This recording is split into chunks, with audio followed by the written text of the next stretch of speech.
အားလုံးပဲမင်္ဂလာပါကျွန်တော်တို့ YouTube channel ကနေပြန်လည်ကြိုဆိုလိုက်ပါတယ်ဒီနေ့မှာတော့ကမ္ဘာအစစ်မီတိုက်ခိုက်ရေးသမားတူဦးထိတဲ့ထိုင်းနိုင်ငံသား Super Let ကီယက်မူ9အကြောင်းကိုတင်ဆက်ပေးသွားမှာဖြစ်ပါတယ်သူ့ကို The Kicking Machine ကန်ချက်ဆက်ကြီးလို့လည်းကြည်စနိုးခေါ်ဝေါ်ကြပြီးဘလို့အောင်မြင်မှုတွေရရှိခဲ့လဲဘာကြောင့်ဒီလောက်နာမည်ကြီးလဲဆိုတာကိုအသေးစိတ်ကြည့်ရှုလိုက်ရအောင် Super Let ရဲ့ဘဝအစနဲ့နောက်ခံသမိုင်းအမီရင်းမနှက်ချိုင်းရင်းစရီငွေရမီထိုင်းနိုင်ငံဘူရီရမ်တေဗစတင်ကျစူပါလက်ဟာစင်းရဲတဲ့မိသားစုဘဝကနေလာခဲ့ရပြီးငယ်စဉ်ကတည်းကသူ့ရဲ့အဘိုးရဲ့အားပေးမှုကြောင့်ငွေထိုင်းကိုစတင်လေ့ကျင့်ခဲ့ပါတယ်။ဒီအားကစားဟာသူ့မိသားစုတဲ့ဘာနာရဲ့အခက်အခဲတွေကိုကျော်လွှားနိုင်ဖို့အသက်မွေးဝမ်းကြောင်းတစ်ခုဖြစ်လာခဲ့ပါတယ်။လေ့ကျင့်ရေးစခန်း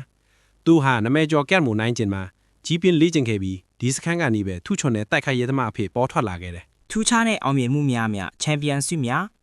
စူပါလက်ခါသူနဲ့အသက်မွေးဝမ်းကြောင်းတစ်လျှောက်မှာအဓိကခါပတ်နဲ့စုပေါင်းများစွာကိုစုခူးရယူနိုင်ခဲ့ပါတယ်။ဤဒီတို့မှာအထင်ရှားဆုံးသောအောင်မြင်မှုများဖြစ်ကြပါသည်။ One Championship ခါပတ်များ One Flyweight Kickboxing World Champion လက်ရှိ Champion သူကိုကမ္ဘာအဆင့် Kickboxing မှာအမြင့်ဆုံးနေရာကိုရောက်ရှိစေခဲ့တဲ့ခါပတ်ဖြစ်ပါတယ်။ One Bantamweight Muay Thai World Champion လက်ရှိ Champion One Championship တွင် Kickboxing နဲ့မွေထိုင်းခါပတ်နှစ်ခုလုံးကိုတပြိုင်နက်ကင်ဆွဲထားနိုင်ခဲ့ခြင်းသည်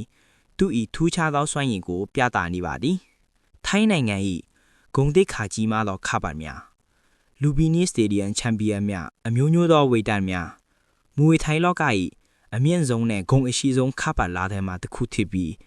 ဤခါပတ်များကိုအကြိမ်ပေါင်းများစွာရယူနိုင်ခဲ့ပါသည် WBC Super Featherweight World Champion ထိုးတဟန်နှင့်တိုက်ခိုက်ရေးစွမ်းရည် Fighting Style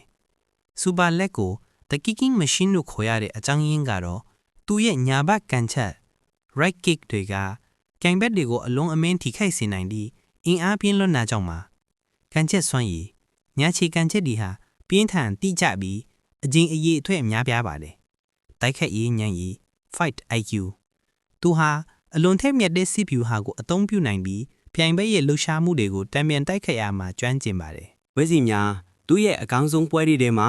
ရော်တန်ဂျူမုံနွန်ဂျိုနာသန်ဟက်ဂါဒီနဲ့တာဂေယူစေကာဝါတို့နဲ့ထိုးတက်ခဲ့တဲ့ပွဲတွေဟာပရိသတ်တွေကြားမှာရေပန်းစားခဲ့ပါတယ်။ဒီလိုထူးခြားတဲ့စွမ်းရည်တွေမလျှော့တဲ့ဇွဲတက်တီတွေကြောင့်စူပါလက်ဟာလက်ရှိခေတ်မွေးထိုင်းလောကမှာအရေးပါတဲ့ကျေပွင့်တပွင့်အဖြစ်ရည်တည်နေတာဖြစ်ပါတယ်။စူပါလက်ရဲ့ပဲပွဲကိုကြိုက်ဆုံးလဲဆိုတာ comment မှာရေးပေးခဲ့ပါအောင်နော်။ကျွန်တော်တို့ရဲ့ channel ကိုလည်း subscribe လုပ်ထားပြီးနောက်ထပ်စိတ်ဝင်စားစရာအားကစားအကြောင်းအရာတွေကိုစောင့်မျှော်ကြည့်ရှုပေးကြပါလို့ပြောကြရင်းနှီးကုန်းချို့လိုက်ပါတယ်။ကျေးဇူးတင်ပါတယ်နောက်ထပ်ဘယ်အားကစားသမားဒါမှမဟုတ်ဘယ်အကြောင်းအရာနဲ့ပတ်သက်ပြီးရေးပေးရမလဲဆိုတာပြောပြပေးပါဦးခင်ဗျာ